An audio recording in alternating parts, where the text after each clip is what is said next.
Menjalankan kehidupan kita sehari-hari, tentunya kita tidak lepas dari berbagai ujian, berbagai masalah. Namanya juga hidup, kan? Jadi hidup di dunia ini adalah tempatnya masalah. Masalah satu yang kita hadapi sudah selesai, maka datanglah masalah baru atau masalah yang lain. Itu memang kehidupan di dunia ini, Bapak rahimahullah. Tetapi kita selaku orang mukmin dan muslim, orang yang beriman kepadanya, kepada Allah Subhanahu wa taala, ternyata untuk menghadapi berbagai ujian, untuk menjalani berbagai masalah yang diberikan oleh Allah Subhanahu wa taala kepada kita, ada dua rumus yang harus kita miliki untuk menyelesaikan kedua hal tersebut, baik ujian maupun kenikmatan yang diberikan oleh Allah Subhanahu wa taala kepada kita.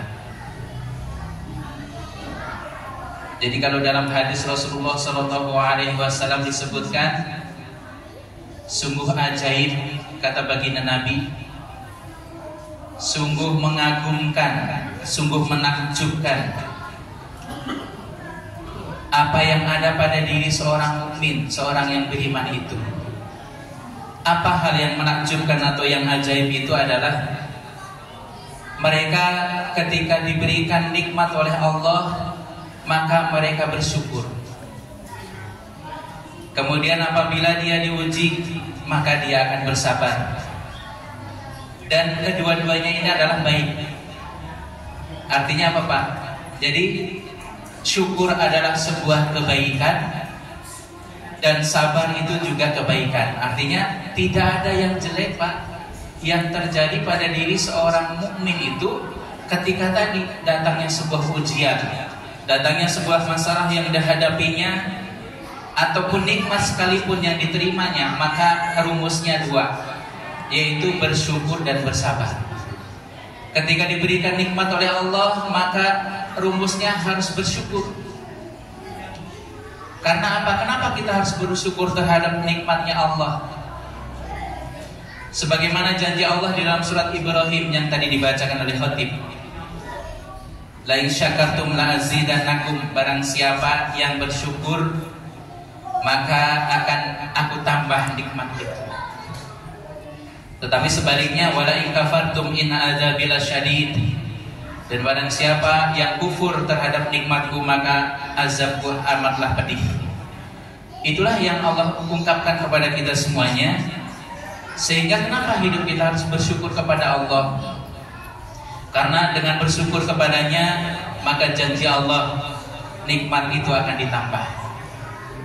Tetapi sebaliknya, naudzubillahi min dzalik, ketika kita tidak bersyukur kepada semua nikmat yang Allah berikan, maka kata Allah, inna adzabi lasyadid, sesungguhnya azab Allah itu sangatlah pedih. Hadirin ahli Jumat rahimakumullah. Kalau kita mau jadikan renungan bapak-bapak yang dirahmati oleh Allah, hari ini saja Bapak, dari mulai kita bangun tidur kita, coba apakah ada yang bisa menghitung, Pak, nikmat yang telah Allah berikan kepada kita sampai detik ini, sampai siang hari ini?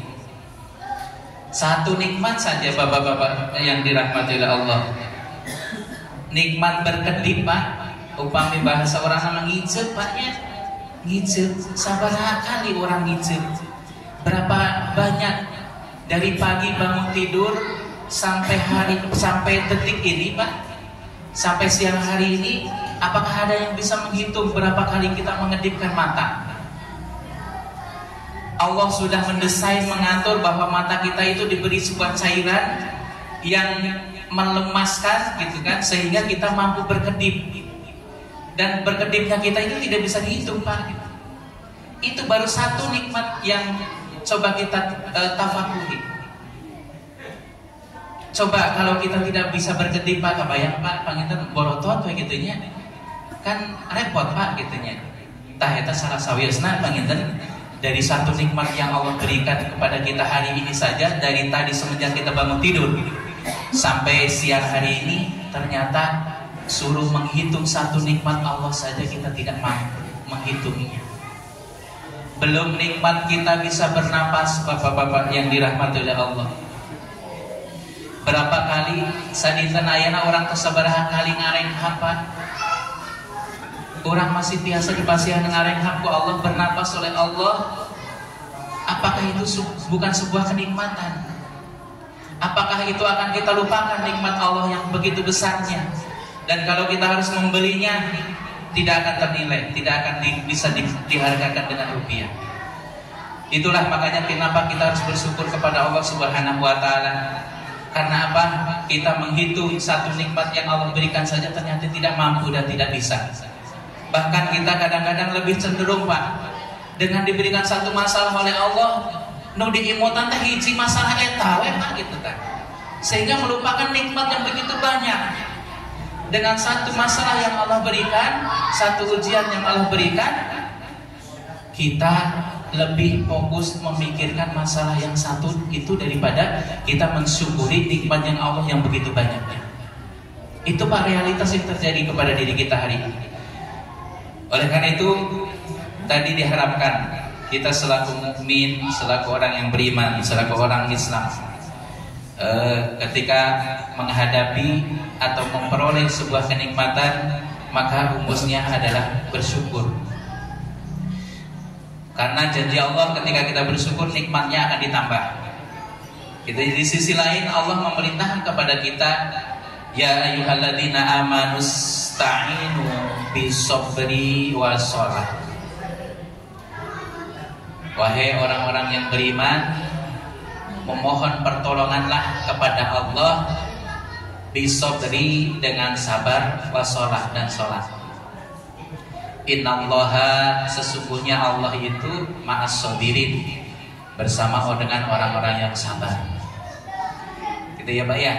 Jadi ketika hari ini kita mendapatkan ujian, mendapatkan sebuah masalah cobaan yang datang dari Allah Subhanahu wa Ta'ala, anggaplah itu sebuah ujian, Pak, gitu. Kalau anak-anak sekolah aja mau naik kelas, Pak, mau naik tingkatan itu pasti ada ujiannya juga. Apalagi kita menjalani kehidupan ini ketika Allah ingin hendak menaikkan derajat kita, maka Allah juga begitu juga akan menguji dengan kita. Tentunya ujiannya berdasarkan kadar kemampuan kita, Pak. Itu harus kita yakini. Jadi Allah tidak pernah sekali-kali memberikan sebuah ujian yang melampaui batas kemampuan kita. La yukallifullahu nafsan illa wus'aha. Allah tidak akan membebani kepada diri umatnya, kepada diri kita, sesuatu yang tidak bisa kita memikulnya.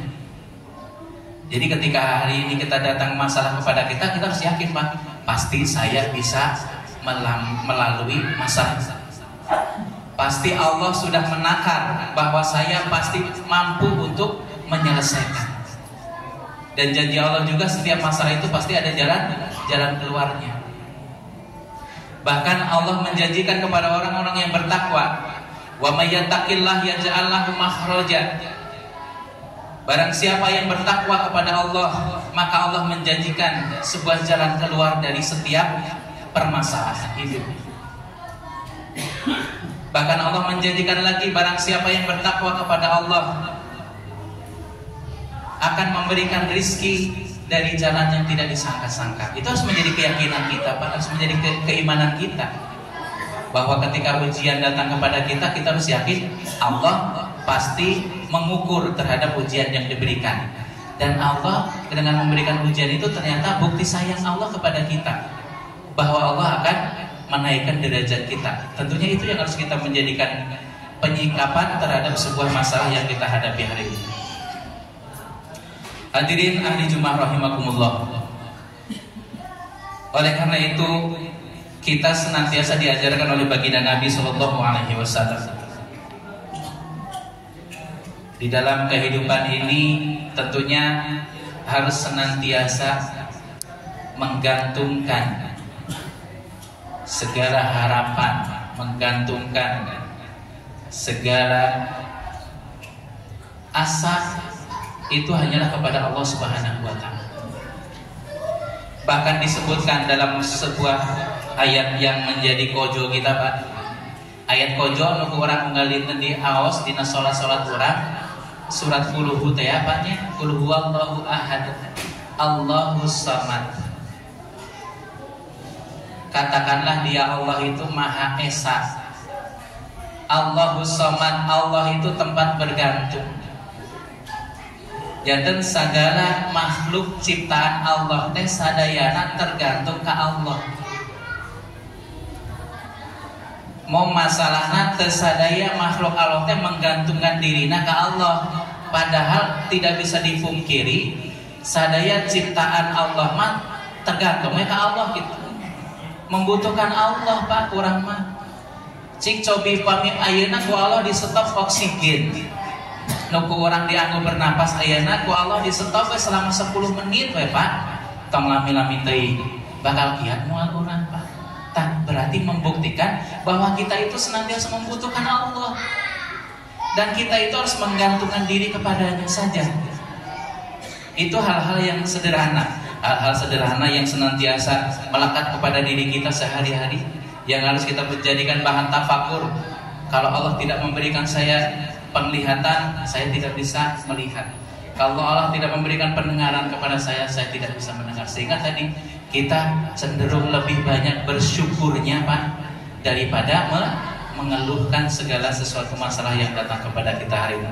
Mudah-mudahan kita termasuk menjadi ahli-ahli syukur dan menjadi ahli-ahli sabar, sehingga dengan rumus itu, dengan syukur dan sabar, kita bisa menjalani kehidupan di dunia ini dengan bahagia, dengan damai, dan insya Allah kita akan mendapatkan rahmat dan ridhonya Allah Subhanahu wa taala.